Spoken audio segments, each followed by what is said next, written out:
గులాబీ దళపతి కేసీఆర్ కార్యక్షేత్రాన్ని మార్చనున్నారా?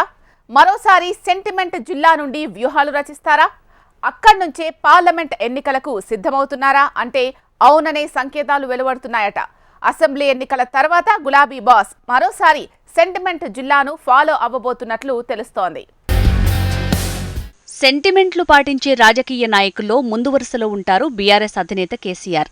అధికారంలో ఉన్నా లేకున్నా ఆయన ఏ కార్యక్రమం చేసినా అది పక్కా లెక్కతో ఖచ్చితమైన ముహూర్తంతో చేసిన సందర్భాలు అనేకం. ముఖ్యంగా జిల్లాల విషయానికి వస్తే కేసీఆర్ అత్యంత సెంటిమెంట్గా భావించే ప్రాంతం కరీంనగర్. తెలంగాణ ఉద్యమంలో వ్యూహం మార్చి డోస్ పెంచాలన్న కీలక అంశం ప్రకటించాలన్నా కరీంనగర్ సెంటిమెంట్నే ఆయన ఫాలో అయ్యారు. ప్రభుత్వం నడిపిన సమయంలోనూ హరితహారం, దళిత బంధు, గ్రామ జ్యోతి లాంటి కార్యక్రమాలను కరీంనగర్ జిల్లా నుంచే ప్రారంభించారు. అలా ఆయన రాజకీయ జీవితంలో కీలకంగా మారిన కరీంనగర్ నుంచి మరోసారి వ్యూహాలను అమలు చేసేందుకు సన్నద్ధమవుతున్నారట కేసీఆర్. అందుకోసం ఉత్తర తెలంగాణ భవన్గా పిలుచుకునే కరీంనగర్లోని ఆయన ఇంటిని ప్రస్తుత పరిస్థితులకు అనుగుణంగా మార్చుకుని కేసీఆర్ మకాం మారుస్తున్నారన్న టాక్ వినిపిస్తోంది. కేసీఆర్ కాలికి చికిత్స అయిన నేపథ్యంలో కరీంనగర్లోని ఆయన ఇంట్లో లిఫ్ట్ ఏర్పాటు చేసుకుంటున్నారట. కార్యకర్తలు, నాయకులతో సమావేశాలు ఏర్పాటు చేసుకునేందుకు గదులను సిద్ధం చేస్తున్నారని తెలుస్తోంది. ఈ ఏర్పాట్లని మాజీ మంత్రి గంగుల కమలాకర్ దగ్గరుండి పర్యవేక్షిస్తున్నారట. ఇటీవల పార్టీ సమావేశంలో పార్టీ సీనియర్ నాయకుడు వినోద్ కుమార్ ఈ విషయాన్ని ప్రకటించడంతో కేసీఆర్ కరీంనగర్కి మకాం మారుస్తారన్న చర్చ నిజమే అన్న నిర్ధారణకు కార్యకర్తలొచ్చారట. రానున్న పార్లమెంటు ఎన్నికలపై దృష్టి సారించిన గులాబీ బాస్ కరీంనగర్ నుంచి ఎన్నికలకు వ్యూహాలు రచించనున్నారని సమాచారం. ఇందులో భాగంగానే కేసీఆర్ పార్లమెంటు ఎన్నికలు ముగిసేంత వరకు ఆయన కరీంనగర్లోనే ఉండాలని యోచనలో ఉన్నారని టాక్ వినిపిస్తోంది. తెలంగాణ ఉద్యమ సమయం నుంచి కేసీఆర్కు కరీంనగర్ పొలిటికల్ సెంటిమెంట్గా ఉన్న సంగతి తెలిసిందే. ఈ క్రమంలోనే పార్టీకి సంబంధించి ఏ కార్యక్రమం మొదలుపెట్టినా ఉమ్మడి కరీంనగర్ నుంచే స్టార్ట్ చేసేవారు.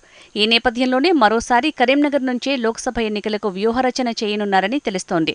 మెజారిటీ ఎంపీ సీట్లు గెలవాలనే లక్ష్యంతో ఉన్న గులాబీ బాస్ కరీంనగర్ నుంచి పార్టీ నేతలకు దిశానిర్దేశం చేయనున్నారని సమాచారం.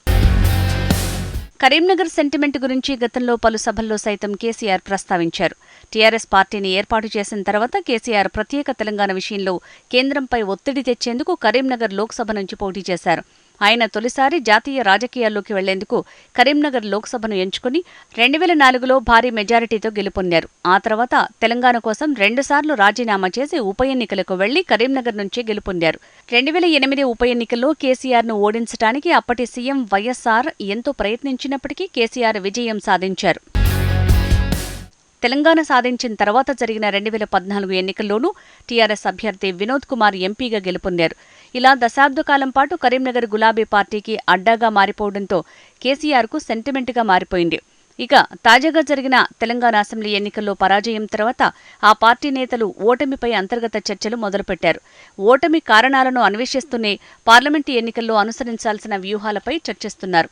కరీంనగర్తో పాటు పెద్దపల్లి, ఆదిలాబాద్, నిజామాబాద్, వరంగల్ పార్లమెంట్ సెగ్మెంట్లన్నీ కరీంనగర్ సరౌండింగ్లో ఉండటంతో అక్కడి నుంచే పార్టీ నేతలకు దిశానిర్దేశం చేసేందుకు వీలుగా ఉంటుందని భావించిన కేసీఆర్ కొంతకాలం పాటు కరీంనగర్లోనే ఉండాలని నిర్ణయం తీసుకున్నట్టు చర్చ జరుగుతోంది. కాంగ్రెస్, బీజేపీ టార్గెట్గా బీఆర్ఎస్ బలమైన అభ్యర్థులను బరిలో నిలిపి జాతీయ స్థాయిలో బలంగా నిలబడాలని భావిస్తోంది. ఇందులో భాగంగా కేసీఆర్ కరీంనగర్లో కొన్ని రోజుల పాటు మకాం వేసి పార్లమెంటు ఎన్నికలకు వ్యూహాలను సిద్ధం చేయబోతున్నారు. నియోజకవర్గాల వారీగా పార్టీ క్యాడర్తో సమావేశాలు నిర్వహించి శ్రేణుల్లో జోష్ నింపే ప్రయత్నం చేస్తున్నారు.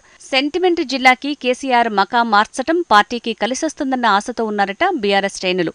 అసెంబ్లీ ఎన్నికల్లో ఓటమి తర్వాత కేసీఆర్ క్షేత్రస్థాయిలోకి ఎప్పుడొస్తారని ఎదురుచూస్తున్న పార్టీ నాయకులకు కరీంనగర్ కేంద్రంగా పొలిటికల్ ట్రీట్ ఉండబోతోందంటూ అగ్రనాయకులు చెప్తున్నారట.